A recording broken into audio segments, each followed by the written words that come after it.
Hello, everyone, and welcome. Thank you all for joining us for today's session. My name is Firas, and I'm the event planner for Redmond Reactor. Before we start, I have a few things to go over. Please take a moment to read our code of conduct. We seek to provide a respectful environment for both our audience and presenters. We encourage engagement in the chat, but please be mindful of your commentary and remain professional and on topic. Session is recorded. It will be available through the Microsoft YouTube channel in about 24 to 48 hours. I'll be sharing the link to the YouTube channel in the chat. I'll also be sharing the links to the Redmond Meetup page. And also, I'll be sharing a link to our survey. If you have a chance, we'd be love to have your feedback. Which brings us to our session today. This session will run approximately for an hour to an hour and a half with time for questions throughout. Our speaker for today is Armando Lacerda. He's an Azure Data Platform Architect and Engineer. I'm going to pass this now along to Armando. Hello there. Good morning, good evening, good afternoon, wherever you're connecting from. If you're connecting live with us here, it's very early in the morning, Pacific Coast. So kudos to you to connect that early if you are around here in the area in the West Coast.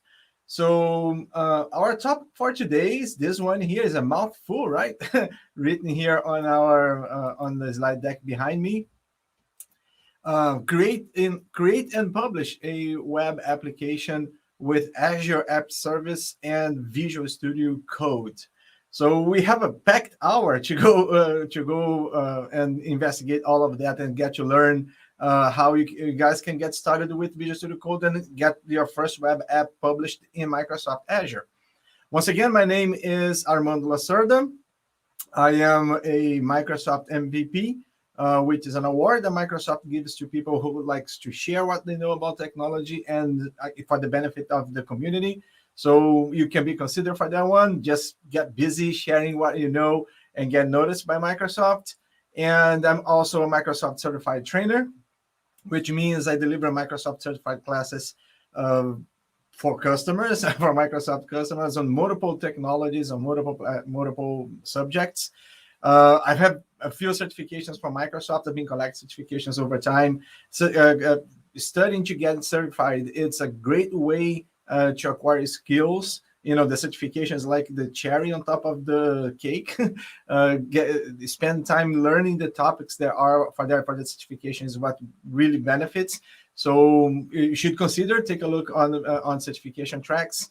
There are some sessions here in the Reactor library about certification, so take a look, and there are other sessions online. And if you like to connect with me, LinkedIn is my preferred social network.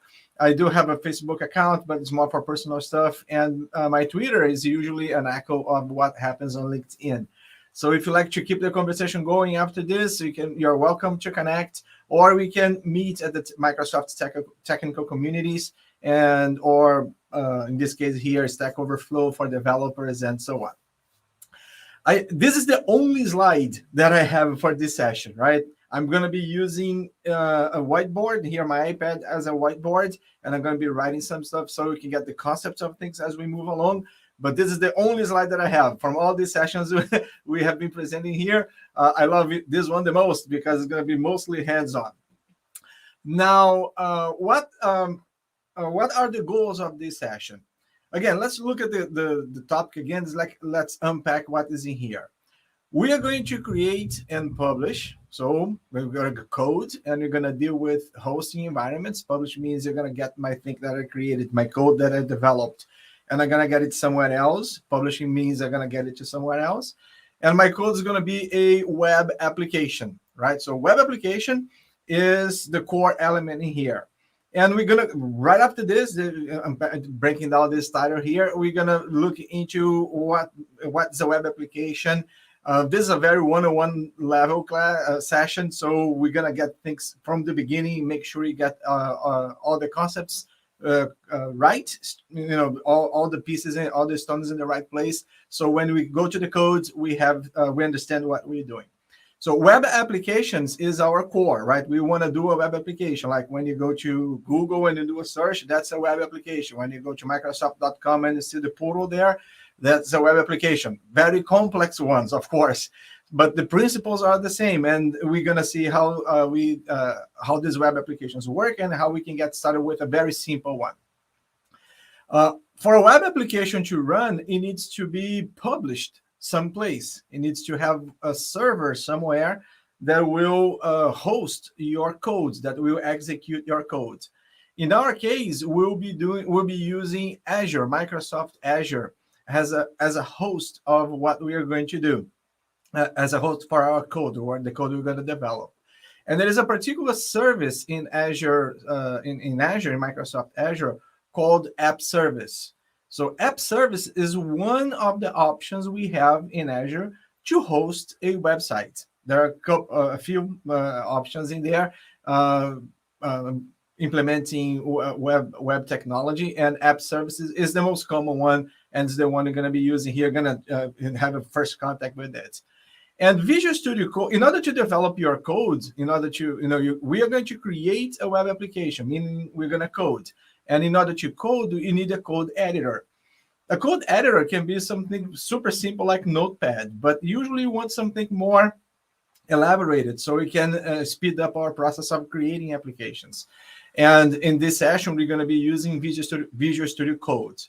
So again, it's a very intro level session for you guys, but it's also kind of a complex because it involves an environment, development environment. I'm sorry. It involves a development environment, Visual Studio Code. It involves a technology, web application, and it involves a hosting service, which is Azure App Service. So let's get busy and let's see how that works. Let me switch here to my whiteboard. And I'm using here Microsoft Whiteboard software on my iPad as a whiteboard there. So the principles of a web application, they go by there is a computer running somewhere. And of course, because I'm doing live demo, my thing here decided not to work as it should. Let's try this again. There we go. So there's a computer. Could be my cell phone, could be the iPad, could be my desktop. No, I have a computer. And this computer is going to request a web content, usually a web page, from a server. So this is my client, and this is my server. My client is going to make a request for content. Hey, I want to check that web page. Can you send me that web page, please? It's going to make a request for content. And the server, in order for the server to send that content, we need the web app here on the server. So this is what we'll be doing. We'll be creating this web app. So that particular web app will listen to a request when someone comes in and requests a web page. Say, oh, you want a web page? I have one to give to you. And we're going to send content back to the client response. We're going to send content back to the client. Again, the client is your mobile device, your iPad, your desktop, whatever it is that's requesting their web page. So the focus is this guy here. This is my web application. This is what we'll be developing. We will be developing this web application on a dev environment.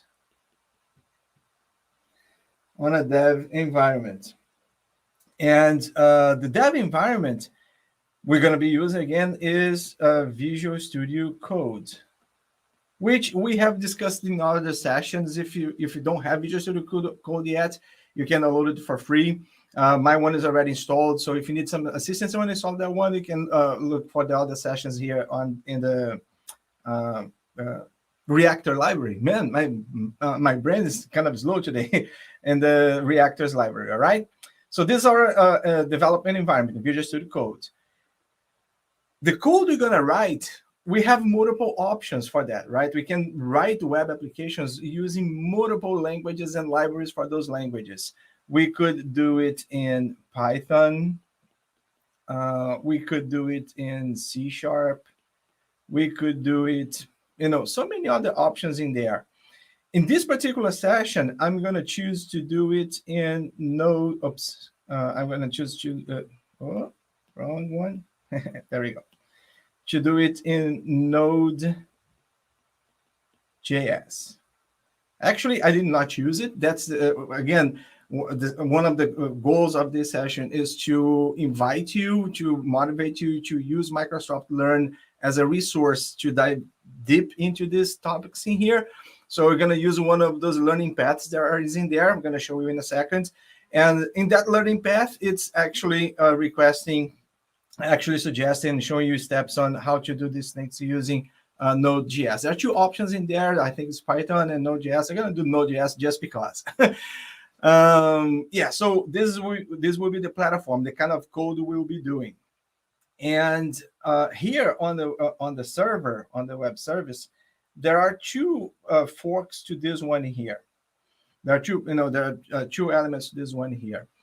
When we are developing our applications, usually when we start developing our applications, we do it both client and server on the same computer. Just because computers are, our laptops, our desktops, they are so powerful, they can run, wear both hats at the same time.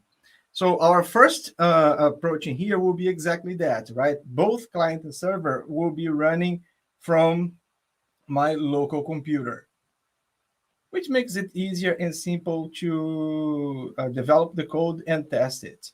My local computer. Once I'm okay with the things I've created locally, we're going to get this thing into Azure. Oops. There we go. Azure App Service.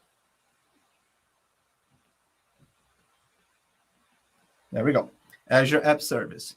So when we get our code running, we have a clue of how things work in our code. We're gonna get into Azure, so then we can. People don't have to reach my laptop. They don't have to expose my laptop to the public internet. I give a computer that's designed for that, a service that's protected from bad actors out there, and my web application will be running there safely on Microsoft Azure platform. So this is the game plan, right? This is what we'll be doing here. We're going to start here in Visual Studio Code because we need an environment to do the coding. We're going to have, again, the environment with number 2. Actually, just to help out with to visualize this, let me change the color here to green. So we'll be doing here this guy first and Node.js second for our web application here, 3. And we're going to run it on our local computers 4. And then we're going to get this guy here on the app service. And this is our game plan for the next few minutes. All right. I hope that gives put things into perspective, and you'll be able to follow along, understanding the story we're gonna write and how things are supposed to end. So let's take a look. Let's see how that goes. Let me get here to this guy. Okay, back there, and let's switch to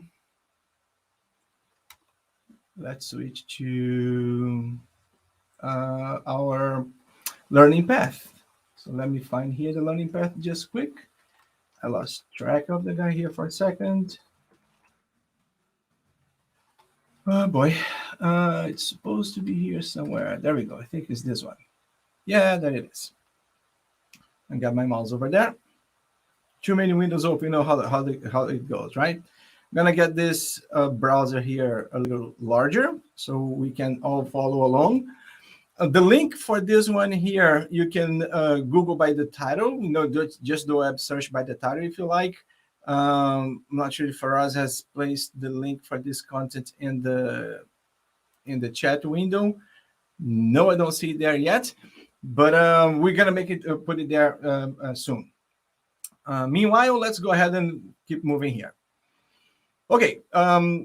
As usual, I'm not going to read the content for you. I'm just going to highlight the hands-on so you guys are prepared. There we go. Thank you for us. You guys are prepared to do the hands-on on your own time, right? After this session here, and you know what you're supposed to be doing. So this is the learning path, right? These are all the lessons and the exercises. They're going to be focusing more on the exercises, just browsing by the lecture elements of this, because you can read at your own time, as I already mentioned. So let's go ahead. I'm going to control click on this start here to get to the first topic. Let's make sure, yeah, I'm in the first topic. So here there is some discussion, right? Some learning elements of the things we have discussed. And once again, it's telling you, in order for you to run this exercises on your own computer, you need to install Visual Studio Code and Node.js. So just as a review here, just quick, to install Visual Studio Code, you can just do download VS Code, for instance. And there is the link for Visual Studio Code. Make sure it's the one from Microsoft. I think I clicked. Let's try it again. There we go. Yeah, so Microsoft hosting environment here. This is Visual Studio Code. You choose your platform. You can do this from any of these supported platforms. Of course, I'm doing my one from Windows, right? You click on this guy here and you just install. You're gonna get Visual Studio Code. When Visual Studio Code is up and running, you open a new Visual Studio Code here on my other window. Let me drag and drop this guy over there.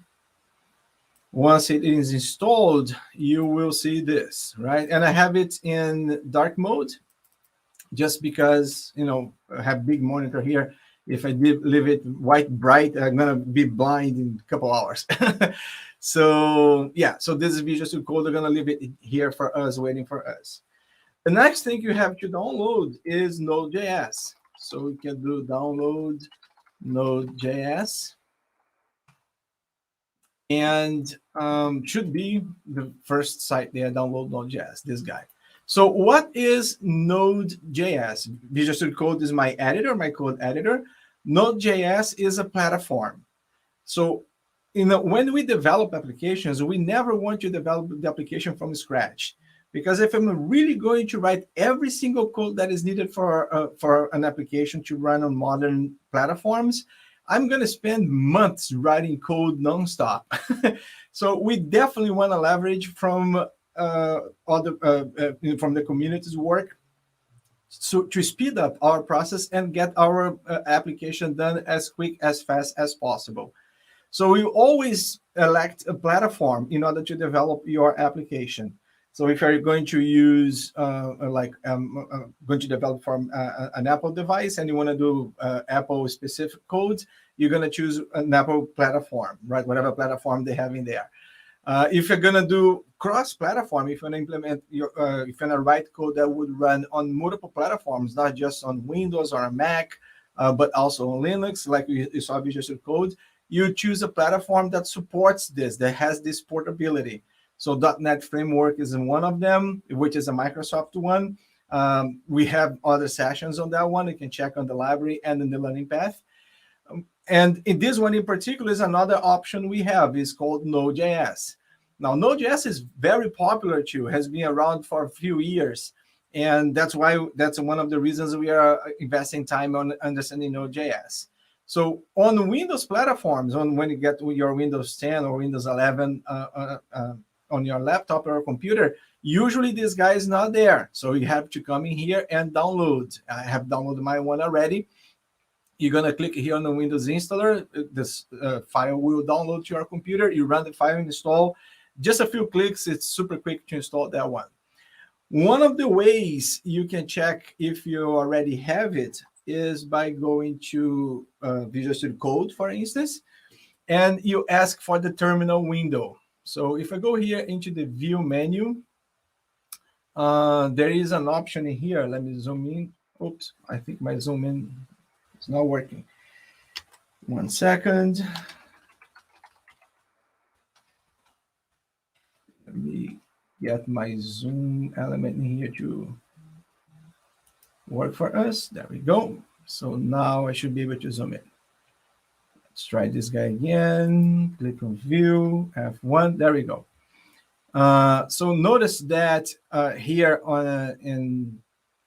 in Visual Studio Code, there is an option here to go to the command prompt embedded into the environment. So I can just click on this option here if I want to, or I can use the keyboard shortcut, the control and the little tickle there, right? That on a US keyboard is the key on the corner, the top left corner of the keyboard, right below the escape key. So I'm gonna do that. I'm gonna press the control tick, and then I get my my terminal window down here. Now, I believe there is a way to get this font here bigger, but I don't have the ability to do it right now. I don't know how to do that. I'm going to zoom in there, but like I said, one of the ways you have to check if Node.js is already installed on your computer is just by typing npm.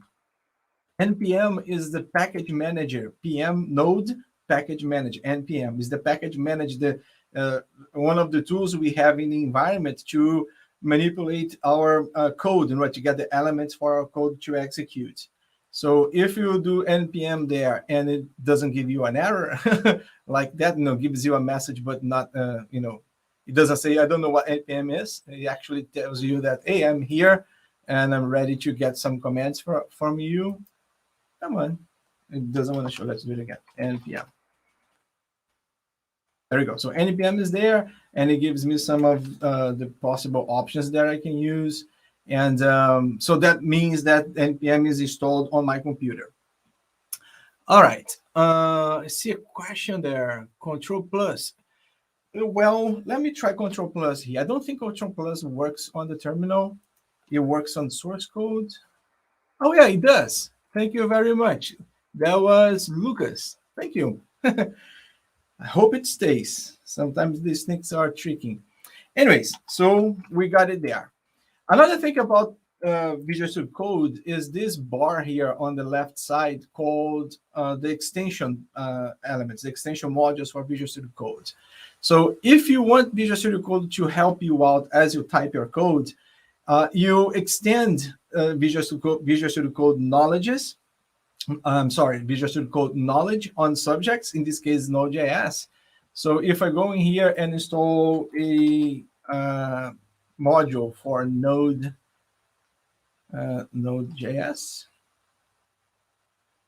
it should be here somewhere. Nah, I don't know where my one end up at.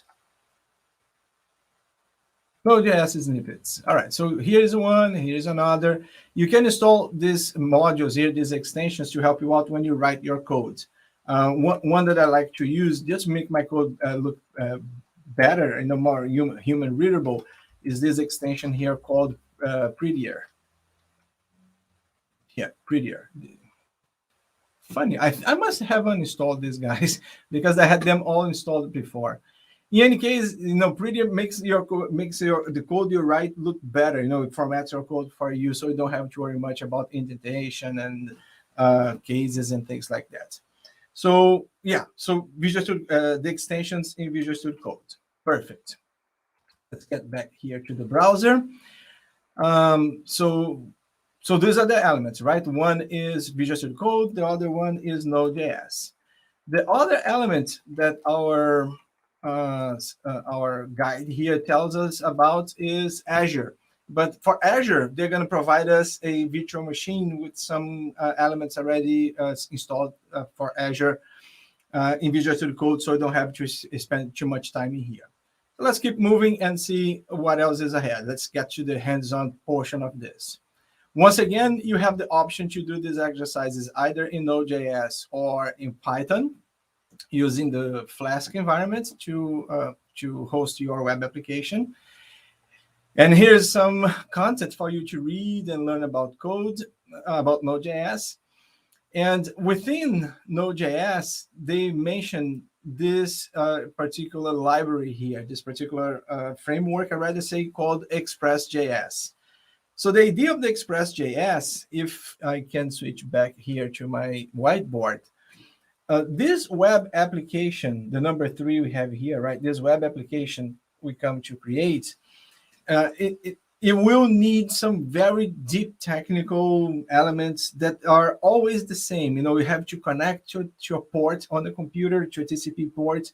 So when a request comes in, you capture that request and then you send the data in a way that the browser is expecting. So there's a lot of protocols, a lot of standards that you have to follow. And if you have to write code for all of these things, like I mentioned before, it's going to take forever. So what we usually do, like I said, we elect a platform. And along with the platform, we usually select a framework in that platform to develop our application. For Microsoft, for instance, for many years, Web Forms was the framework. You create a web application by creating a web form application. Then they came up with other frameworks, not just web form, but some other ones. There are a couple out there. Blazor is one of them. Is one of the people are talking a lot nowadays, and there are a few others. For this particular exercise, we are using Node.js, as I mentioned before. And within Node.js, we are using this particular framework called, let me take it back to black, called Express. So Express.js is a framework, is a collection of code that's already there for you to help you focus only on the task that you want to accomplish. So you create your code following the standards of Express.js, the way you write the way Express.js wants your code to be. And of course, for that, you have to learn Express.js. So 2 things to learning there: Node.js as a language and platform, and Express.js as a framework. The learning path will guide us. We have, these guardrails and the code, so it will guide us to accomplish and see something going on. But this requires some research. It's something you got to spend some time later doing some research. In any case, let's go back here to our study guide. Where is my study guide? Oh, I'm sorry. Wrong button. This guy. There we go. Let's go back here to the study guide. So that's Express.js that we will have steps to do that, to implement it. Here's an example of some Express.js JavaScript code that is loading the Express framework and is getting the Express framework to work for it, and send some. It will send the hello world message to anyone who hits the port 3000 in the computer running this particular code. So we're going to do something like that. This one here is not for you to try. You can if you like, but this is not specifically for you to try. This is for, it's just a simple code in there. So let's go ahead and go straight into our hands-on. So let's see how this thing's going to work. Again, at any time, if you have any questions, you can go ahead and type questions there on the YouTube channel there. The questions pop up in here, and for us, it's going to put the question there on the monitor for us, so we can work with the questions. All right, so great. When you get in the learning path, when you get to this point, exercise, that's when you will you'll be busy, right? Your hands full. Working with the exercise. This particular one here, the first one, you run on your local computer. Again, I'm going to go back here to the whiteboard. Like I mentioned before, your first stab on this exercise is done on a local computer, right? You're going to run the code, and your local computers be like the server hosting your code.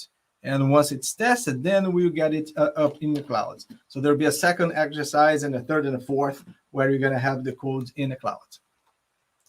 So back in here.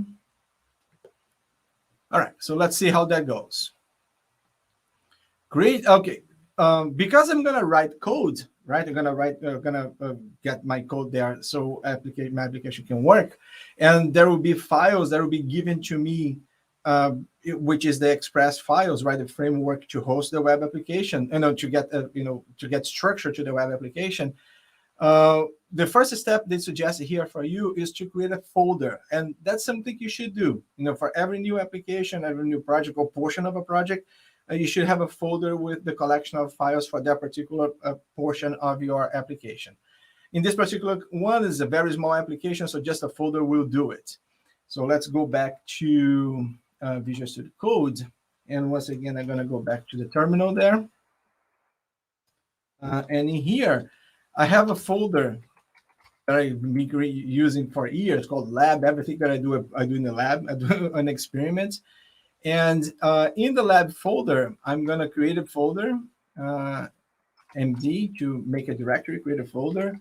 Lab Reactor is already there too, because I've been doing other sessions here. And here in the exercise, they have they suggest a name. See, they have a Countdown Express app. Countdown Express app. So countdowns, what we're going to do, we're going to create an application that will do some math in between dates, see how many milliseconds there are in between dates. And Express is the platform, app is what we're doing. So I think that's what was in their minds. So once that I have created that folder in there, the next step in the exercise is to open that folder in Visual Studio. So here in the terminal, I just create the folder in the terminal. But to work with my source code, I want to go here into the Explorer view. Say, you know what? I have a folder to host my code. And the folder, like I said, is in lab. My case, right? You can create in any place on your computer. Reactor Countdown. So this is the folder where I'll be working with my application. I'll be developing my application there. And at this moment, the folder, as you can see over here, the folder is empty. There is nothing in the folder. The beauty about these frameworks is they do the scaffolding, the hard lift for you, and you just customize the things you need to get customized. Sometimes when the application is super complex, you get to customize a lot, but at least you have a starting point. You're not really starting from scratch. And the exercise there guides you through that. So you know what? In order to get your framework, so we can develop on top of that framework, the command you're going to run from the command line is this one here, npx express-generator. So npm is the package manager, and npx is another tool that comes with Node.js, which executes some scripts, some commands to get things created for you. So usually goes out on the code repository for Node.js and downloads whatever you're asking. In this case, you are asking for the Express generator. So if I go back here to Visual Studio Code, npx Express generator, right? Yeah. Generator.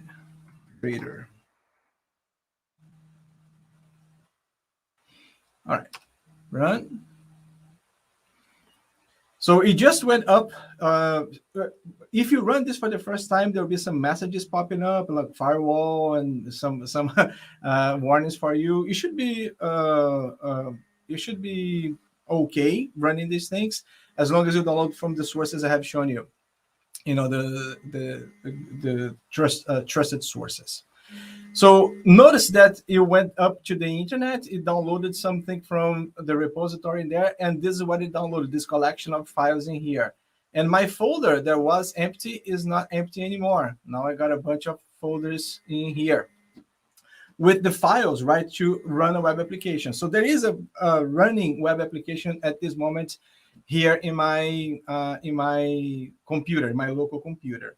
So again, if I go back here to the whiteboard, we are, where's my pen again? We are at this step here, right? I have this guy done, I have this guy done, I have this guy done. Now I have my web application half done. I got the framework ready, but I'm don't have my code, my own code, right? I want to write my application, so I need my own code. So let's go ahead and develop that. Let's get our code in here. Back to the guide. Here's where our code is gonna go.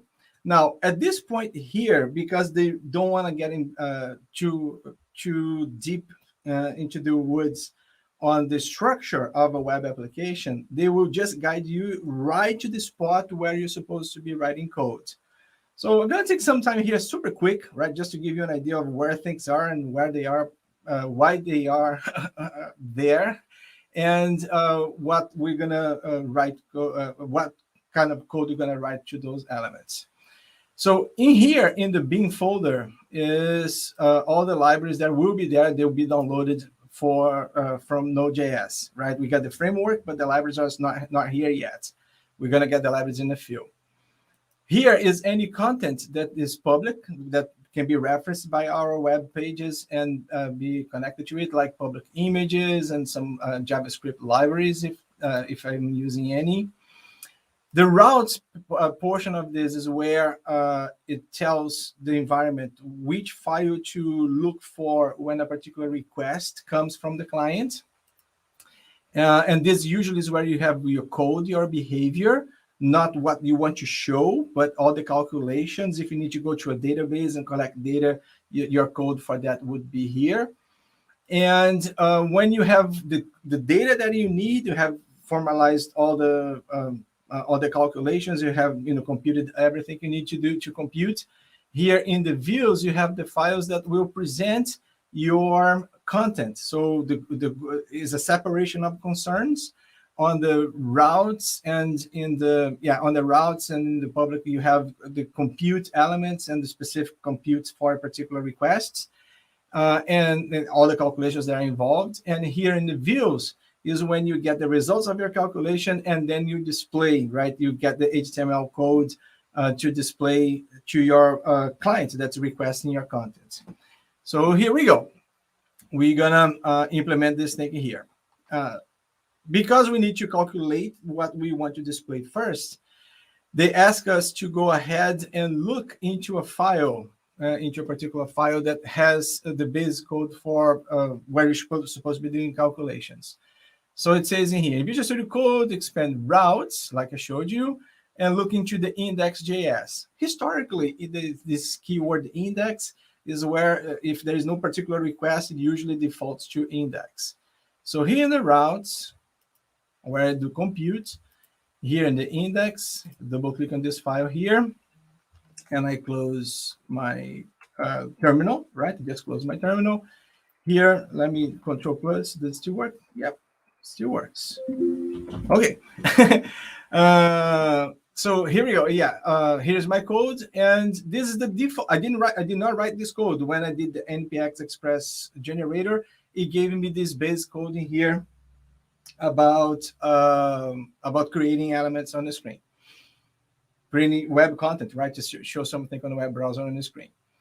The coding there is like, because we want to do calculations, there are some rituals here we don't want to mess with. Like this one here is asking for the Express library to be available and to start listening to elements, to react to elements. So we don't want to mess with that one in there. Again, the goal for this one, if you read the text, is just to see how many milliseconds are there in between two dates. So the first code they have in there is about choosing a date in the future. Any date you want to have in the future. Now, it's funny because the sample code here is in the past. So when they wrote this first time long ago, that 2019 was in the future. In our case here, we're going to create a variable. I'm going to keep the name they have created, launch time. So launch time is a variable. It's an element that will hold information in memory, on the computer's memory. And what we want to have here is a date. So we're going to create a new date. And my date will be, what day is today? It's just June. So let's do June 14. Let's do June 16, 2022. So in JavaScript, right, which is the language in Node.js, in JavaScript, when you put things in quotes, that is a string. And strings are just collection of characters. You cannot do math with strings. So if I want to do math with this string, like this is a string, but I want it to be actually to represent a date, a point in time, right? A date. I need to create a memory element. I need to create a memory element that will represent a date in memory, so the computer knows that it can do date math with that information. So there is a class in JavaScript called date that represents dates, not collection of characters, but actual dates, calendars, and you can do math with those ones. So every time you need to create a new object, you have to use the keyword new. So again, that's just rituals, right? You do that all the time. And in here, they're gonna do get time, I think, just to add the time to the date, right? I supply the date, so this one will get the time. Yes. And in JavaScript, most of the time, there are moments when this is not really required, but it's a good practice to end every line of command with a semicolon. So there we go. That just ends that calculation over there. So this is it at this point. Let's move on in here. The next thing in here is looking into the render. So there is a line here, see line number 8, where there is a method call. And what is a method? The method is a member of a class. Look, date is my class in here. And the get time here is a method to collect the time on a running computer. Same thing goes in here. Res is an object from a class that was created, was passed to this particular code in here, to the get method of the router object. Pre-created, I didn't create that, so the Express is creating all of that for us. And the default behavior is, if you hit this page, I'm going to show you Express. Well, that's not much fun. I don't want to have that. I want to do my calculation there. I want to have my thing. So my calculation, just for the sake of time, I'm going to use the calculation in here. I'm going to copy the code in here instead of typing, just for the sake of time. And let's see what the code does. Here we go. Code is in there. Let's take a look what the code does.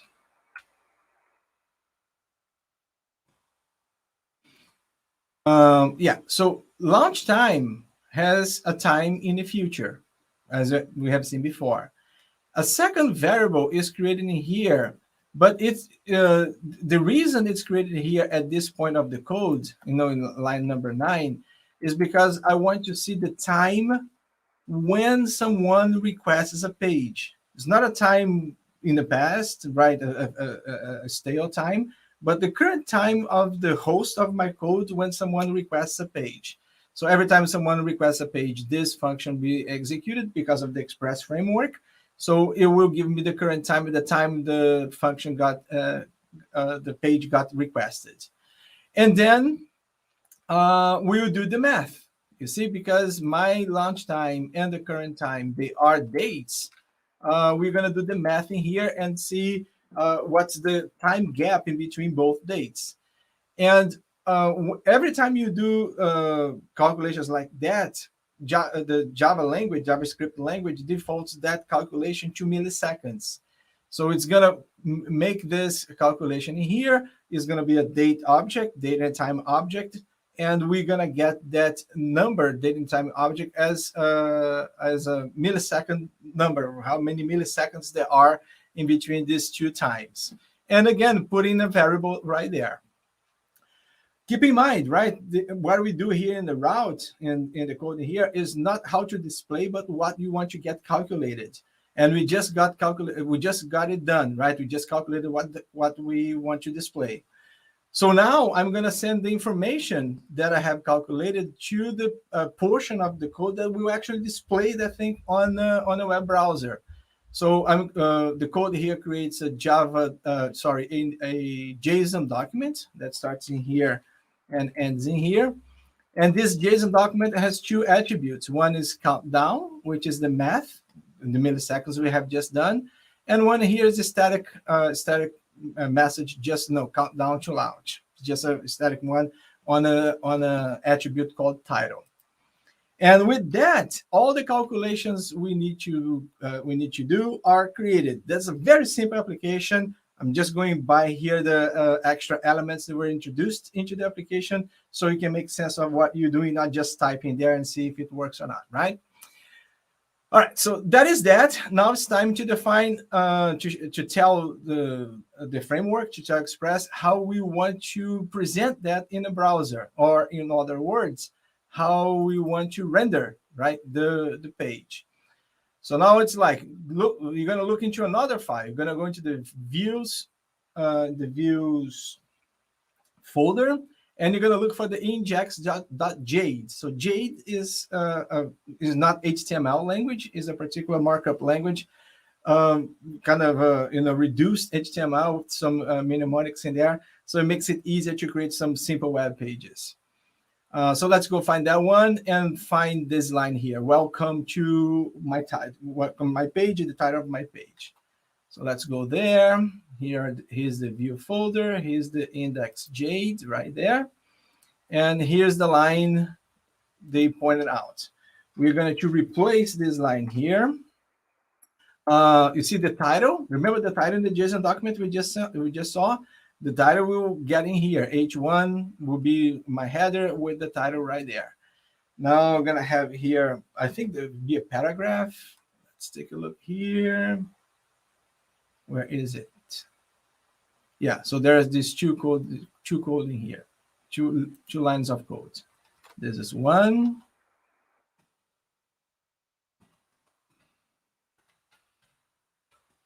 Live demos. Sometimes the computer doesn't want to cooperate. Let's try that again.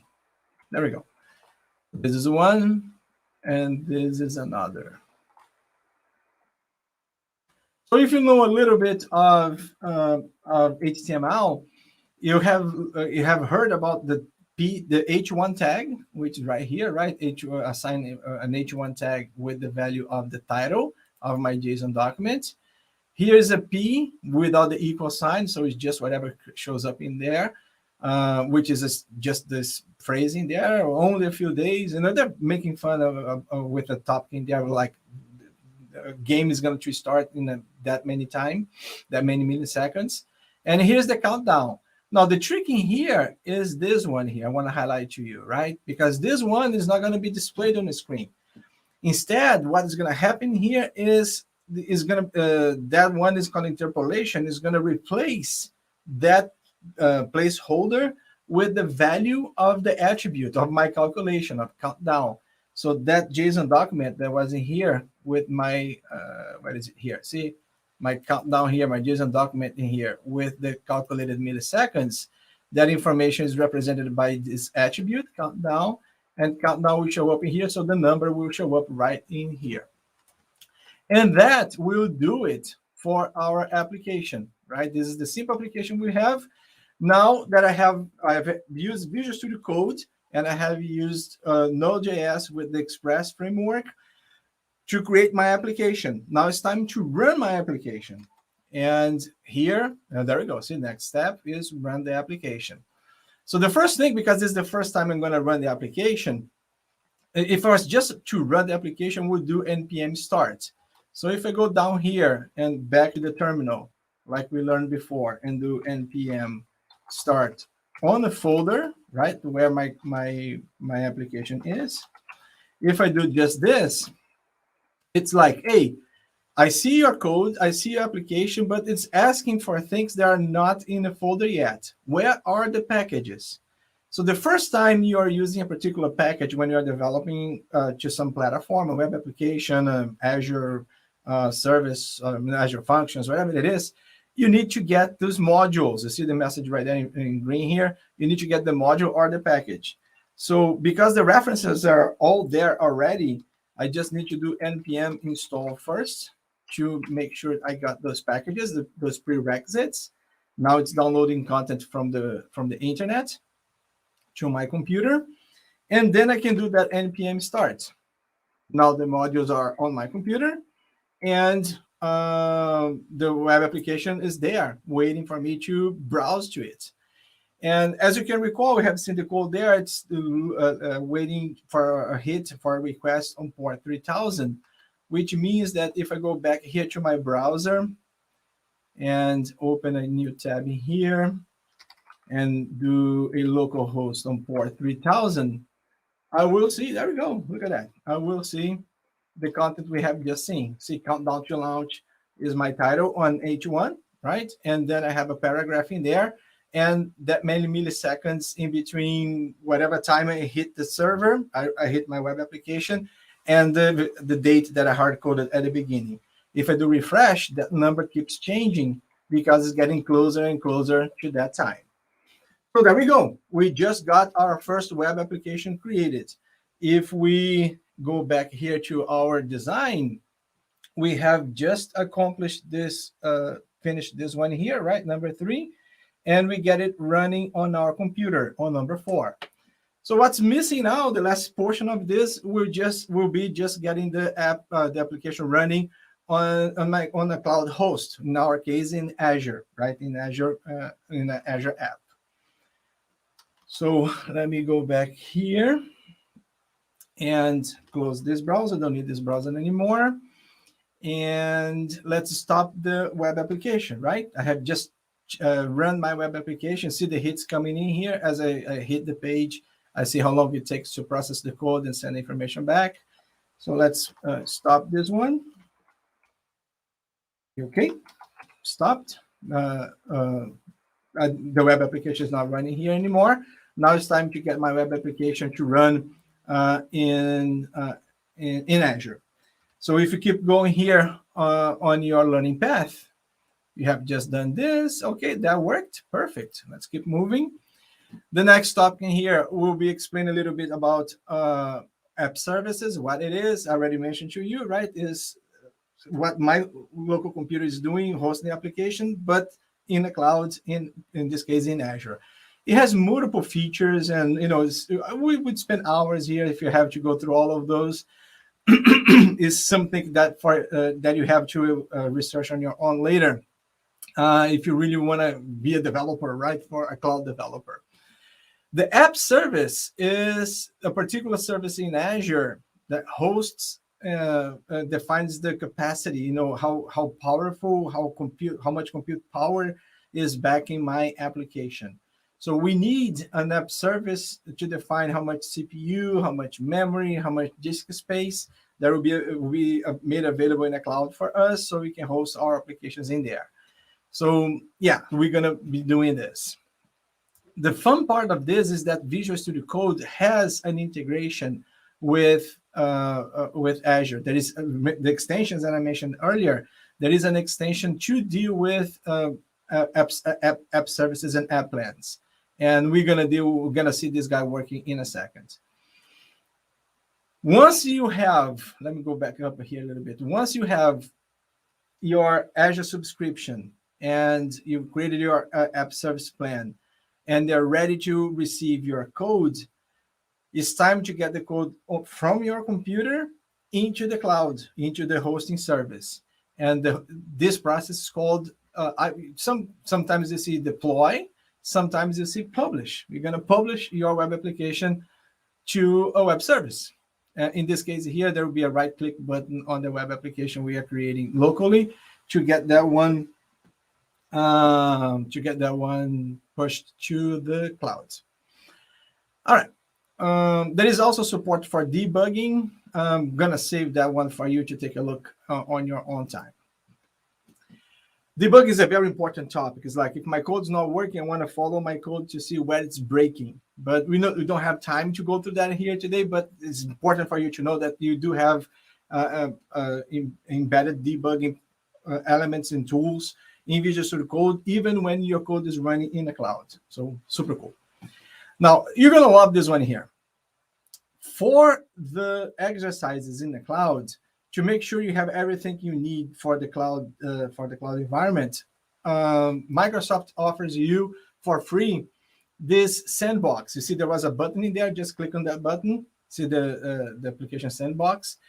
And when you, permission to create the sandbox. Microsoft Learn needs your permission. Review permissions. I thought I had, yeah, you get that too when you do it on your own, right? When you create an ID for you, and you want to use those sandboxes. Microsoft just want to make sure that you are a human being, is not a robot. So it's going to check your account for, it's not going to share your data with anybody. It's just going to check your account to see if it's okay account, it's not a bad actor or a robot or something. So we just checked my account is a real account, it's not an application account, and it's creating the sandbox environment for me to do the exercises.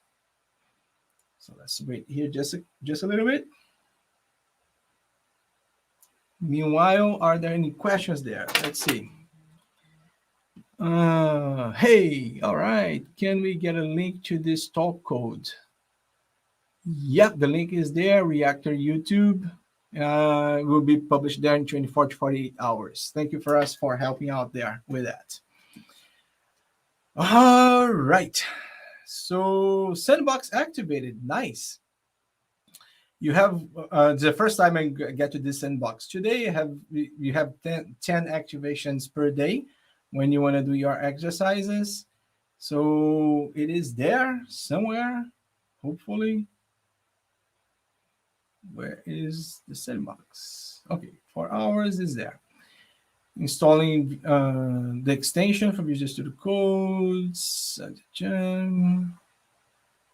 Yeah, this is all the steps. We just need my Azure subscription. Visual Studio Code, code view, select extensions, blah, blah, blah. Well, live demonstrations are like that. Something happening here that my sandbox did not pop up. It was supposed to pop up when you click on that element in there, but for some reason it did not pop up. So I guess I got to use it from my local computer. All right, let's do it. I need this extension, Azure App Service. So let's go back here to Visual Studio. Let's look into the extensions and let's see if Azure App Service. You see here that there's a little gear here on this line for the Azure App Service. It means it's already installed. Like I said, I do a lot of development for Azure, so it's already installed there for me. If it was not in here, you would see a blue button here. By default, I think the color is blue, saying install. As you can see over here, it is already installed right on my computer. And because it's already installed, I see this Azure logo down here where I can go and work with my elements. So this step is done. Install the extension. Extension is installed. Oh, this one is in green. Look at that. This one here is in green. I think it's blue now. Select install. There you go. In Visual Studio Code, open the Azure Explorer. And again, the Azure Explorer. See Azure right here. Azure is once you install that extension, you get this guy here, the Azure logo on the blading here, which is your Azure Explorer. And in here, we will sign up to Azure when you create, and we want to create a new element in there. So let's go here for the resources. My one is going to look a little, there you go. See, it looks the same. So sign into Azure. Now it's going to ask for my account. And I do have a few accounts that are in Azure. Please do not email me on the accounts you see here because I don't answer to these emails. It's just my IDs. The one that I have some credits to insert that is this Hotmail account that I use for decades. If you don't have an Azure account, you can create one for free. Just search for Azure free account for tests. They give you like a year of free subscription with some limitations, of course. So we got to create one in there for that. Let me do this one here just quick. Edge wants to switch profiles, send notification to my cell phone. Number 46. There we go. Come on. 46. Proof.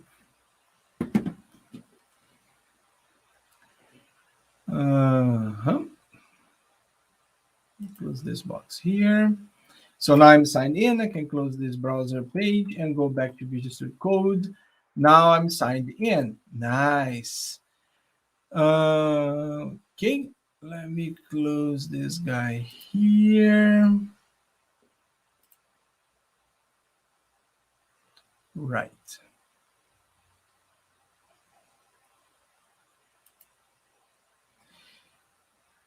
So now I clicked here on the plus button. I will go back to the learning path in a second, but I click here on the plus button because I installed a lot of extensions. I have an option to create a bunch of resources. We know the one we want to create is this one here, right? Is the create app service, this guy here. So let's go ahead and create this one. I have multiple subscriptions in there, so I'm going to choose this one. And I'm going to give this guy a name. So this is going to be Reactor Redmond Demo. So this is going to be my web app that I'm going to create in there. And I will be doing this one here in Node.js, right? I think I downloaded the latest one, so it should be 16 LTS. Yep, I'm going to get to this guy here. And which compute, right? This is the app service we just discussed. Which compute do I want to host this one? I will host this one here on the free one because I don't want to spend any extra money for that one. The other ones would work, but there will be some charges, right? And again, if you create a free account, there will be some free credits there for you to do that. In my case here, just create a free one, it should be fine. So let's see here. We have signed into Azure. We have created a new app service, web app, using the elements in there. This suggests a name, but this name, a lot of people do the same name. So this one is already there. So that's why I chose a different number, different name, I'd rather say. Create the new app service. Select F1 for free. Some region in there. It's still doing my thing. Create a web service in a new app. This is the last step. It's almost done with the thing.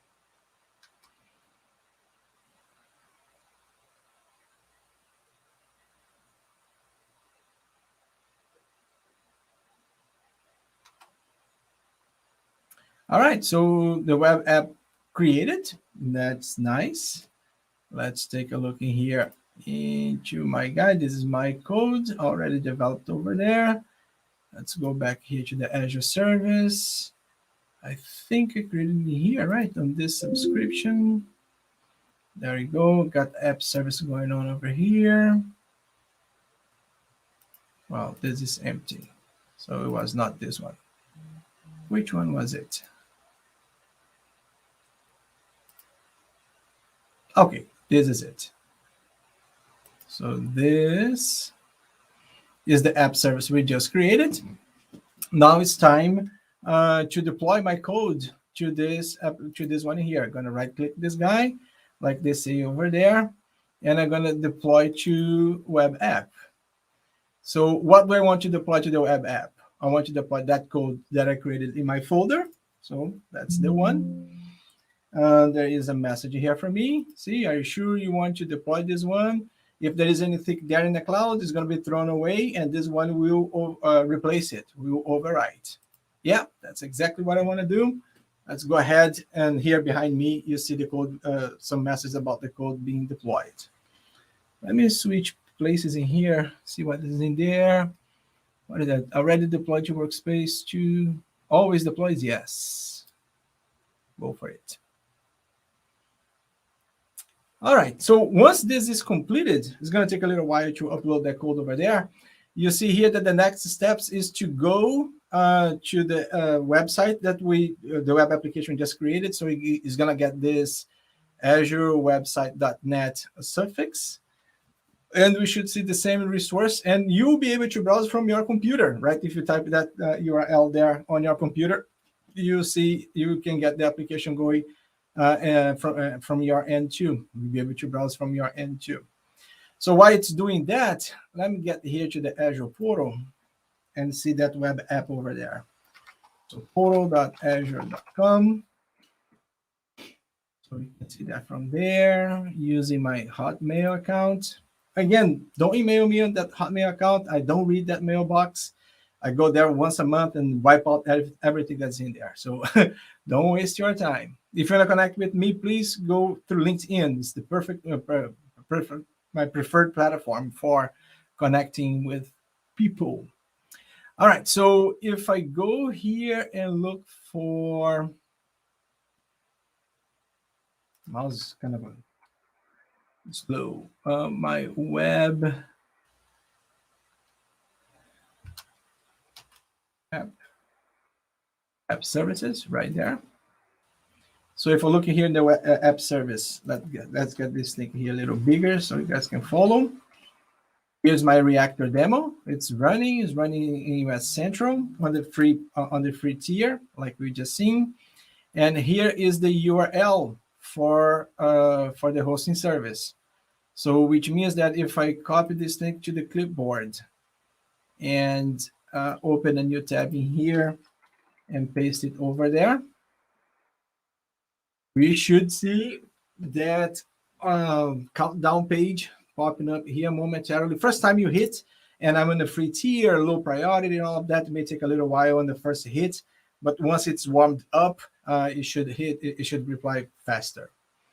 And that's pretty much it, right? We just did an end-to-end,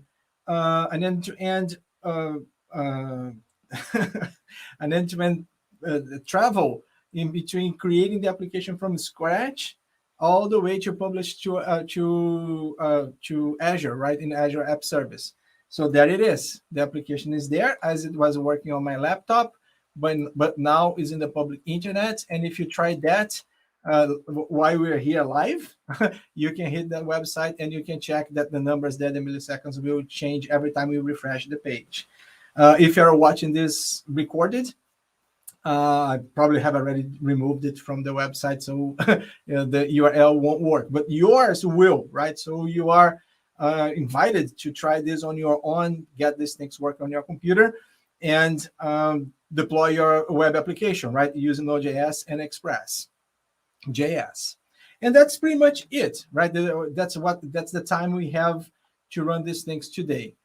The exercise here, they go on to improve, right, this web application. So the next one here, you're going to do some update on the code. You're going to make some change to the code. And once you do the changes on the code, they're going to redeploy the code and see the changes once they implement some, like milliseconds is too big of a number. So let's do some calculation here and get this thing in the number of days. How many days are there in between today and when the game is going to start? So they change the calculation and they're going to redeploy the calculation, and the second change will be like in 7 days. So all of this fun thing going on the web application, so you can check how to redeploy and how to see the web application getting better and better. With that, I'm going to wrap it up. This is all that we have for today, and this is what we could fit in within an hour. I hope you have learned something new. We have seen something new here, so you can try out on your own.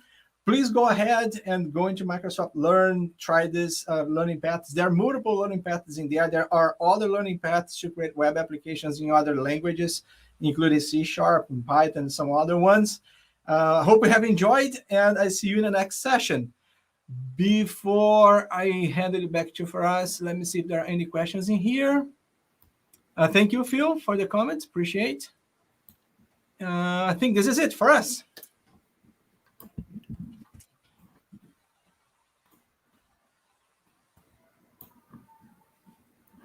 Thank you so much. Appreciate it, Armando. Everyone else, thanks a lot for joining. It was actually a great session. Please, I just put a link for our survey. If you have time, we'd really love to hear what you think of how this event went. Please use the code 15886 and let us know your feedback. Other than that, thank you so much. See you next time.